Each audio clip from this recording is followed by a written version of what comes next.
السلام علیکم ورحمۃ اللہ وبرکاتہ۔ الحمدللہ والصلاة والسلام علی رسول اللہ وبعد۔ سامعین کرام، رمضان المبارک کا روزہ ہم رکھ رہے ہیں اور آج 18واں روزہ ہو گیا ہے۔ ہم نے جائزہ لیا اپنا کہ ہم روزہ جو رکھ رہے ہیں اس کی غرض و غایت کیا ہے۔ رب تبارک و تعالی فرماتا ہے لعلکم تتقون، تاکہ تم متقی ہو جاؤ، تاکہ تمہارے اندر اللہ کا ڈر اور خوف پیدا ہو جائے، تقوی الہی اور خشیت الہی والی زندگی تمہاری بن جائے۔ یہ اس کی غرض و غایت ہے۔ ہم یہ سمجھتے ہیں کہ کھانے پینے سے رک جانا، سحری کو خوب ڈٹ کے کھایا اور مغرب تک بس کھانے پینے سے رکے اور اس کے بعد پھر جو ٹنکی بھری ہے اور سمجھ گئے کہ ہم نے روزہ رکھ لیا اور قابل قبول ہو گیا۔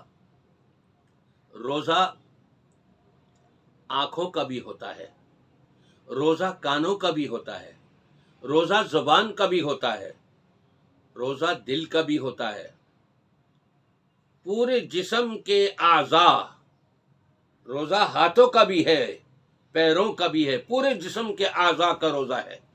کیا مطلب؟ روزہ کہتے ہیں امساک، رک جانا۔ کس چیز سے رک جانا؟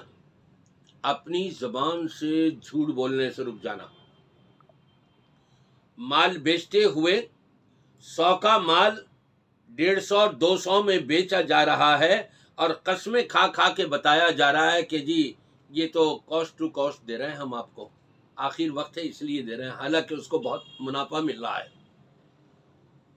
اس کا روزہ نہیں رہا زبان والا، کیونکہ زبان سے اس نے جھوٹ بول دیا، زبان سے دھوکہ دے دیا، دغا کر دیا ہے زبان سے، یا زبان سے کسی کو گالی دی ہے، یا زبان سے غیبت کی ہے کسی کی، یا اپنی زبان سے لڑائی جھگڑے والے بے حیائی والے کلمات ادا کیے ہیں۔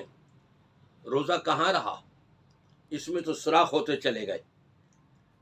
اگر قمیص کے اوپر ہماری چنگاری اڑ کے آ جائے اور سوراخ ہو جائے، 4-5 سوراخ دامن میں ہو جائے، ہم دوبارہ اس قمیص کو نہیں پہنتے، اس کو پسند ہی نہیں کرتے پہننا۔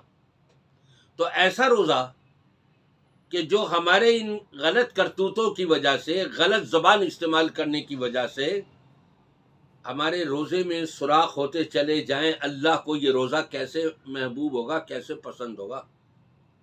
18 روزے ہو گئے لیکن ہم نے کبھی اس چیز کا جائزہ لیا؟ ہاتھوں کا بھی روزہ ہے، ہاتھ سے کسی پر ظلم و زیادتی نہیں کرنی، تول رہے ہیں ڈنڈی نہیں مارنی ہاتھ سے۔ آنکھوں کا بھی روزہ ہے، روزے کی حالت کے اندر غیر محرم عورتوں کی طرف نظریں نہیں جمانی، نہیں اٹھا کر کے دیکھنی ہے۔ کانوں کا بھی روزہ ہے کہ کانوں سے کوئی گانے نہیں سننے، قوالیاں نہیں سننی کہ جس کے اندر شرک ہی شرک بھرا ہوا ہوتا ہے۔ ڈھول ڈھماکے نہیں سننے ہیں کہ نبی پاک صلی اللہ علیہ وسلم ایک مرتبہ راستے میں جا رہے تھے، ڈھول کی آواز آئی، آپ نے اپنے کان بند کر لیے۔ کافی دور جا کر کے آپ کے ساتھ غالباً حضرت انس رضی اللہ تعالیٰ عنہ تھے، ان سے پوچھا کہ دیکھنا اب تو آواز نہیں آ رہی۔ انہوں نے اپنے کان سے ہاتھ ہٹا کر کے دیکھا آواز نہیں آ رہی، نبی پاک صلی اللہ علیہ وسلم نے پھر اپنے کانوں سے ہاتھ ہٹایا۔ اور آج ہم ڈھول ڈھماکے سنتے چلے جا رہے ہیں، روزہ بھی رکھتے چلے جا رہے ہیں۔ انا للہ و انا الیہ راجعون۔ ان السمع والبصر والفؤاد کل اولئک کان عنہ مسئولا۔ یہ کانوں کا بھی روزہ ہوتا ہے، کانوں کے بارے میں بھی پوچھا جائے گا قیامت کے دن۔ والبصر، آنکھوں کا بھی روزہ ہوتا ہے، آنکھوں کے بارے میں بھی پوچھا جائے گا۔ والفؤاد، دل کا بھی روزہ ہوتا ہے، دل صاف رہنا چاہیے، دل کے بارے میں بھی پوچھا جائے گا، دل سے بھی پوچھا جائے گا قیامت کے دن۔ جسم کے تمام اعضاء کو اللہ اور اس کے رسول صلی اللہ علیہ وسلم کی نافرمانی سے روکے رکھنا، یہ ہے روزہ، یہ ہے امساک۔ صرف کھانے پینے سے رک جانا یہ روزہ نہیں کہلاتا ہے، بلکہ یہ تمام چیزیں جب ہم ان کو طریقے سے استعمال کر رہے ہوں، اللہ رسول کی نافرمانی سے بچاتے ہوئے صبح سے لے کے اور شام تک، بلکہ اپنی پوری زندگی اس طرح کی بنا لی ہوئی ہو، تو پھر اس زندگی میں ہر چھوٹی سے چھوٹی نیکی بھی اللہ کی بارگاہ میں پہاڑوں کے برابر اجر و ثواب کی حیثیت رکھتی ہے۔ اور اگر پہاڑوں کے برابر عمل ہو، الذین ضل سعیہم فی الحیات الدنیا، دنیاوی زندگی کے اندر بڑے کام کیے، بڑی محنتیں کی، بڑی ریاضتیں کری، بڑی عبادتیں کری ہیں، وہم یحسبون انہم یحسنون صنعا، اور وہ اپنے جانے میں بڑے خوش ہیں، ہم نے روزے بھی رکھے، ہم نے تلاوت بھی کری، ہم نے یہ بھی کیا، ہم نے وہ بھی کیا، اس طرح بھی کیا، اس طرح بھی کیا۔ فحبطت اعمالہم، اور اعمال ان کے سارے برباد کر دیے گئے۔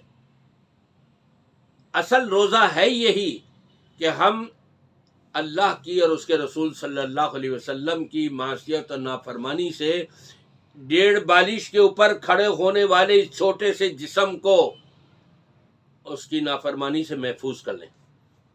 یہ ہے اصل روزہ۔